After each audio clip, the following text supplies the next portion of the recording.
ஆப்கானிஸ்தான் தலிபான் அரசாங்கத்தை இந்தியா அங்கீகரிச்சிருக்கா அப்படின்ற மாதிரியான ஒரு கேள்வி வந்திருக்கு. ஏன் இந்த கேள்வி இப்போ வருது அப்படின்னா, ஆப்கானிஸ்தானுடைய ஃபாரின் மினிஸ்டர் இந்தியாவுக்கு வரும்பொழுது இந்தியாவுடைய ஃபாரின் மினிஸ்டர் கூட சந்திச்சு பேசுதாரு. இந்த நேரத்தில் ஒரு அறிவிப்பு வருது. என்ன அப்படின்னா, இந்தியாவினுடைய தூதரகத்தை ஆப்கானிஸ்தானில் நாங்கள் மறுபடியும் ஓப்பன் பண்ண போகிறோம் அப்படின்ற மாதிரி. இத்தனை நாளாக இந்தியாவுக்கு தேவையான விஷயங்களை ஒரு ரெப்ரசன்டேட்டிவ் டீம் வந்து ஆப்கானிஸ்தானில் இருந்து தலிபான்களுக்கு கன்வே பண்ணிக்கிட்டு இருந்தாங்க. டெக்னிக்கல் டீம் அப்படின்ற மாதிரி சொல்லுவாங்க. இதில் தூதரகங்கள் அப்படின்ற மாதிரி அந்த ஒரு செட்டப் கிடையாது.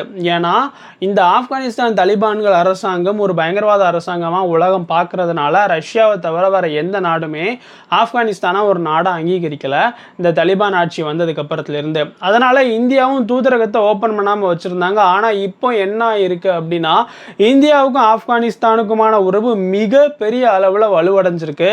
இந்தியா வந்துட்டு ஆம்புலன்ஸ் ஆப்கானிஸ்தானுக்கு கொடுத்துருக்காங்க. ஆப்கானிஸ்தானுக்கு இந்திய முதலீட்டாளர்கள்லாம் நிறைய பேர் வரணும் அப்படின்னு தலிபான்கள் கேட்டுக்கிட்டாங்க. இதனால இந்தியாவுக்கும் லாபம் தான்.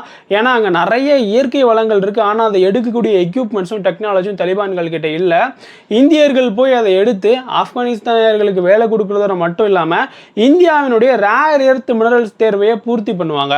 இந்த ஒரு விஷயம் சைனாவுக்குமே செக் அமையும். ஏன்னா நம்ம அவங்க கிட்ட இருந்து தான் ரேர் எர்த் மினரல்ஸை வாங்கிக்கிட்டு இருக்கோம்.